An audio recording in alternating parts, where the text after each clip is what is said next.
மேஷம் அஸ்வினி நட்சத்திரத்தில் இருக்கக்கூடிய உங்களுக்கு இந்த ஆண்டில் விவாக பாக்கியம் ரொம்ப நல்லா இருக்குது. நிச்சயமாக கல்யாணம் நடக்கும், கவலையப்படாதீங்க. ரொம்ப நாளாக தள்ளி போயிட்டே இருந்த திருமணம் நிச்சயமாக நீங்கள் நினச்சபடி நடக்கும். உங்களை எந்த வரன் வேணாம் அப்படின்னு சொல்லி ஒதுக்கிட்டு போனாங்களோ அவங்களே திரும்பி வர்றதுக்கும் நிறைய வாய்ப்புகள் இருக்குது. பரணி நிச்சயமாக தரணி ஆள போகுது. ஆமாம், எல்லா கஷ்டங்களும் இந்த 2024 உங்களை விட்டு போக போகுது. சனி கொடுத்தால் எவர் தடுப்பார் அப்படின்னு ஒரு விஷயம் இருக்கும்போது அந்த சனீஸ்வரனே உங்களுக்கு கொடுக்கக்கூடிய இடத்துல இருக்கிறாரு. கஷ்டத்தையா இல்லை, சகல சௌபாக்கியங்களையும் சனி பகவானே உங்களுக்கு வாரி வழங்கக்கூடிய ஒரு மங்களகரமான இடத்துல இருக்கும்போது இனி உங்களுக்கு எல்லாமே நல்ல விதமாகவே தான் நடக்கும். கவலையே படாதீங்க, தன்னம்பிக்கையோடு இருங்க. கிருத்திகை நட்சத்திரத்தில் இருக்கக்கூடிய அன்பான அன்பர்களுக்கு என்னங்க, இவங்களை மட்டும் அன்பான அன்பர்கள்னு சொல்கிறீங்களேன்னா ரொம்ப கஷ்டப்பட்டுட்டாங்க பாவம். பிறந்ததுல இருந்து இன்னைக்கு வரைக்கும் எல்லா வாய்ப்புகளையும் தவற விட்டுட்டு தொலைச்சிட்டு ரொம்ப மனவேதனையோடு வாழ்ந்துக்கிட்டு இருக்காங்க. அப்படி இருக்கும்போது என்னுடைய அன்பின் வரிசையில் அவங்க தானே முதலிடம் எப்பயுமே பெறுவாங்க. அப்பேற்பட்ட உங்களுக்கு மிகப்பெரிய வாய்ப்புகள் தேடி வரப்போகுது. நீங்கள் இது நாள் வரைக்கும் எந்த வாய்ப்புக்காக காத்துக்கிட்டு இருந்தீங்களோ அந்த வாய்ப்பு உங்களை தேடி வந்தே தீரும். இதில் மாற்று கருத்தே கிடையாது. முருகனுடைய அருள் பரிபூரணமாக இருக்கு. மேஷத்துக்கு இனிமேல் நல்ல காலம்தான். நீங்கள் நினச்சது அத்தனையுமே நடக்க போகுது. அக்டோபர் 13 வரைக்கும் காலமும் நேரமும் உங்களுக்கானது அப்படின்னே சொல்லலாம். இந்த நாள் அந்த நாள் தான் கிடையவே கிடையாது. எந்த நாளில் வேணாலும் நீங்கள் எந்த விஷயத்தை வேணாலும் ஆரம்பிக்கலாம். அப்படி ஆரம்பிக்கும் போது முருகனை மனசில் சுமந்துக்கிட்ட ஆரம்பிங்க. அதாவது நினச்சிக்கிட்டு ஆரம்பிக்கிறதுன்றது வேற. அந்த தெய்வத்தை மனசில் சுமந்துக்கிட்டு ஆரம்பித்தோம் அப்படின்னா அனைத்து விஷயங்களுமே நாம் நினச்சதை விட சேஷ்டமாக நடக்கும். குருவின் வக்ர பெயர்ச்சி ரொம்ப சாதகமாக இருக்குது. எதை பற்றியும் கவலைப்படாதீங்க. நீங்கள் எந்த ஒரு செயலை ஆரம்பித்தாலுமே அந்த செயல் உங்களுக்கு வெற்றியை மட்டுமே தான் கொண்டு வந்து சேர்க்கும். இதில் மாற்று கருத்தே கிடையாது. இரும்பு துறையில் இருக்கக்கூடிய அன்பர்களுக்கு பண கஷ்டங்கள் தீரும். நீங்கள் இத்தனை நாளாக உங்களுடைய துறையில் எத்தனையோ நஷ்டங்களை சந்தித்து பயங்கர கடனுக்கு ஆளாகியிருப்பீங்க. அந்த கடன்கள் எல்லாமே உங்களால் இந்த ஆண்டின் முடிவிற்குள்ள நிச்சயமாக குருவின் ஆசீர்வாதத்தோட தீர்க்க முடியும்.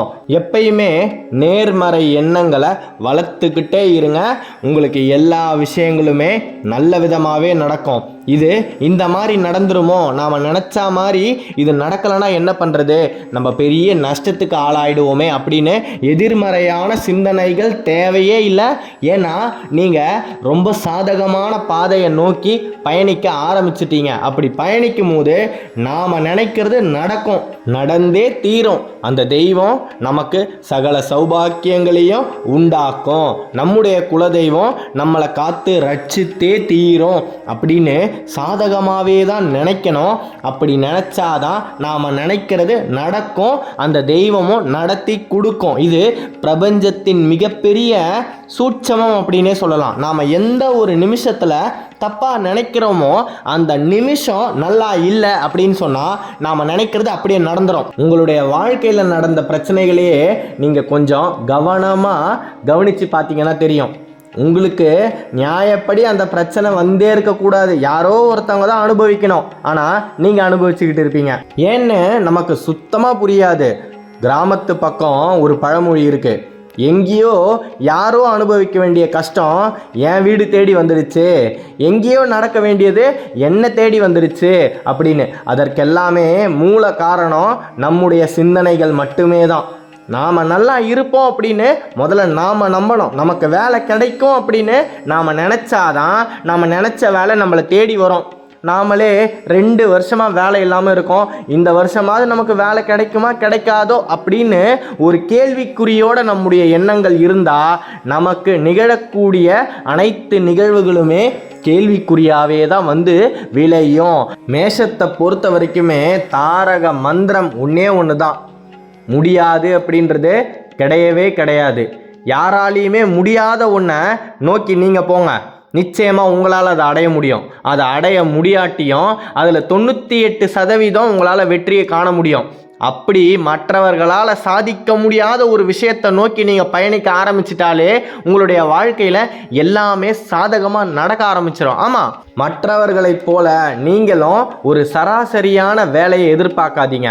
மிகப்பெரிய ஒரு வேலையை எதிர்பார்த்து உங்களுடைய வாழ்க்கையில் ஒவ்வொரு நாளும் நீங்கள் கடந்தீங்க அப்படின்னா கண்டிப்பாக நீங்கள் மற்றவர்களை விட ஒரு சிறந்த வேலையில் கண்டிப்பாக போய் உட்கார முடியும். நிச்சயமாக நடந்தே தீரும். ஏன்னா நாம் எந்த அளவுக்கு நம்முடைய எண்ணங்களையும் சிந்தனைகளையும் பிரம்மாண்டமாக வைக்கிறோமோ அதில் 70% இந்த பிரபஞ்சம் நமக்கு திருப்பி தந்தே தீரும். இது பிரபஞ்சத்தோட மாற்ற முடியாத விதி. அதனால தான் ஆசைப்படும் போது பெருசாக ஆசைப்படணும் அப்படின்னு சொல்கிறோம். நிச்சயமாக மேஷத்துக்கு மிகப்பெரிய வாய்ப்புகள் தேடி வரப்போகுது. அந்த வாய்ப்பால் மேஷம் வாழ்க்கையில் உயரப்போகுது. எத்தனையோ அவமானங்கள், எத்தனையோ மனவேதனைகளை சுமந்துக்கிட்டு இத்தனை நாள் வாழ்ந்த காலமெல்லாம் மறைஞ்சி போச்சு.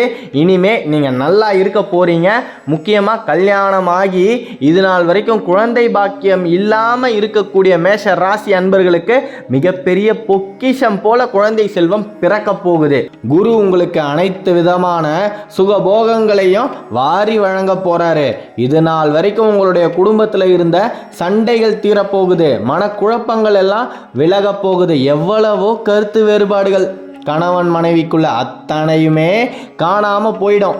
இனிமே மிகப்பெரிய ஒரு சந்தோஷமான நிலைமை உங்களுடைய குடும்பத்தில் பரஸ்பரமாக இருக்கும்.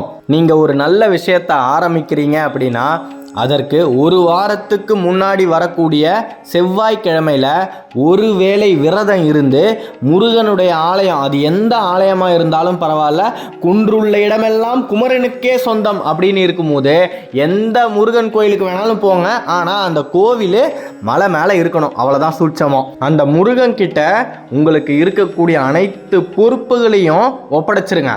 உங்களுடைய பொறுப்பையே முருகன் கிட்ட ஒப்படைச்சிட்டு வாங்க. அந்த சண்முகநாதன் உங்கள் சார்பாக இறங்கிய அத்தனை வேலைகளையும் ரொம்ப சுபிக்ஷமாக நடத்தியே தீருவார். இதில் மாற்று கருத்தே கிடையாது. அந்த வேல் உங்கள் கூடவே வரும். நீங்கள் வீட்டுக்கு வரும்போது முருகனுடைய வேலை சுமந்துக்கிட்டு வருவீங்க. அப்போ நீங்கள் நினச்ச காரியம் அத்தனையுமே உங்களுக்கு நல்ல விதமாக நடக்கும். இனி மேஷம் பள்ளத்தில் விழவே விழாது. நம்பிக்கையோடு இருங்க. இனி உங்களுடைய வாழ்க்கை ஏறுமுகத்தை மட்டுமே தான் நோக்கி போகும். கண்டிப்பாக சரிவை சந்திக்கவே மாட்டீங்க. அப்படி நீங்க மேலே ஏறி போகும்போது உங்க கூட வர்றவங்க எப்பேற்பட்டவங்க அப்படின்னு ரொம்ப சுதாரிப்போட இருக்க வேண்டிய சூழ்நிலை கண்டிப்பா இருக்கு. ஏன்னா நீங்க மேலே ஏறும்போது தான் நமக்கு பிடிக்காதவன் நம்ம காலை பிடிச்சி கீழே இழுப்பான். ஏன்னா மேஷம் முன்னேறது யாருக்குமே பிடிக்காது. ஆனால் வெளியில் மட்டும் காட்டிப்பாங்க, ஆஹா நீ நல்லா இருந்தா எனக்கு ரொம்ப சந்தோஷம் ஐயா, நீங்கள் நல்லா இருந்தாதான் நாங்கள்லாம் நல்லா இருக்க முடியும் அப்படின்னு தலை மேலே தூக்கி வச்சு கொண்டாடுற மாதிரியே பேசுவாங்க. ஆனால் உண்மையில் அது கிடையவே கிடையாது. உங்களுடைய வளர்ச்சியை தடுக்கணும் அப்படின்னு நிறைய பேர் கழுகு மாதிரி உங்களை சுற்றி சுற்றி வந்துக்கிட்டே இருக்காங்க. இதுதான் நிதர்சனமான உண்மை. அதனால் நாம் எந்த பாதையை நோக்கி போகிறோமோ அந்த பாதை இதுதான் அப்படின்னு அடுத்தவங்க கிட்ட அவ்வளோ சீக்கிரமாக சொல்லாதீங்க. ரகசியத்தை உங்கள் கூடவே வச்சுக்கோங்க. வேலை கிடைக்கட்டும், கிடைச்சதுக்கு அப்புறம் சொல்லிக்கலாம். ஒரு மிகப்பெரிய ஒரு தொழிலை ஆரம்பித்து அதில் லாபத்தை சம்பாரிச்சதுக்கப்புறம் நான் இந்த தொழிலை பண்ணுறேன் அப்படின்னு ரொம்ப சாதாரணமாக சொல்லிட்டு போங்க. அப்போ கூட எந்த விதமான ஒரு பெருமையோடு சொல்லாதீங்க. உங்களுடைய பிள்ளைகளுக்கு வரன் பாருங்க, பார்த்துட்டு நிச்சய தாம்பலம் எல்லாமே முடியட்டும். திருமணம் அடுத்த வாரம் அப்படின்னா வாரம் கூப்பிட்டு சொல்லிட்டு போங்க, இந்த மாதிரி பையனுக்கு இந்த இடத்துல வரன் பார்த்துருக்கேன், என்னுடைய மகளுக்கு இந்த இடத்துல நான் வரன் பார்த்துருக்கேன் அப்படின்னு. எந்த விதமான தடைகளுமே ஏற்படாது. ஒரு காரியத்தை ஆரம்பிக்கும் போதே எல்லாருக்கிட்டையும் தயவு செய்து சொல்வதை நிறுத்துங்க. நீங்கள் தவறு பண்ணுறதே அந்த இடம்தான். பல பேர் அரசாங்க வேலைக்கெல்லாம் எதிர்பார்த்துக்கிட்டு இருக்கீங்க. ஆனால் உங்களுடைய உற்றார் உறவினர்கள் மொத்த பேருக்கும் தெரியும் நீங்கள் இந்த அரசு வேலையை நோக்கி தினம் உட்காந்து அயராமல் படிச்சுக்கிட்டு இருக்கீங்க அப்படின்னு. கண் திருஷ்டியை நிறைய சம்பாரித்து வச்சுருக்கீங்க. போதும், நாம் சம்பாரித்ததெல்லாம் போதும். இனிமே நாம் சம்பாதிக்க வேண்டியது செல்வம் மட்டுமே தான், கண் திருஷ்டியே கிடையாது. அதனால் உங்களுடைய ரகசியத்தை உங்கள் கூடவே வச்சுக்கோங்க. வாழ்க்கையில் ஜெயிச்சதுக்கப்புறம் நம்ம ஏளனமாக பார்த்தவர்கள் அத்தனை பேரையும் கூப்பிட்டு பெருமையோட நம்ம நெஞ்ச தட்டி சொல்லிக்கலாம். அது வரைக்கும் பொறுமையா கையாளுங்க. பொறுத்தார் பூமி ஆழ்வார். மேஷம், இந்த தரணியை நிச்சயமாக ஆண்டே தீரும், இதுல மாற்று கருத்தே கிடையாது. நம்பிக்கையோட இருங்க. அந்த ஆறுபடை முருகனின் வேல் உங்க கூட பக்க பலமா தக்க பலமா இனிமே எந்நேரமும் இருக்க போகுது. நீங்க நினைச்சது அத்தனையுமே நடக்க போகுது. எதிர்பார்த்த வாய்ப்புகள் உங்களை தேடி வரும் காலம்தான் இது. சரியான நேரத்துல சரியா வரக்கூடிய சந்தர்ப்பத்தை உபயோகிச்சுக்கோங்க. நல்லதே நடக்கும். அடுத்த காணொளியில் விரைவில் சந்திப்போம். மேஷ ராசியை பற்றி நீங்கள் தொடர்ந்து தெரிஞ்சுக்கணும் அப்படின்னா இந்த சேனலை சப்ஸ்கிரைப் பண்ணிக்கோங்க. ஓம் சரவணபவ, ஓம் சரவணபவ, ஓம் சரவணபவ. நன்றி.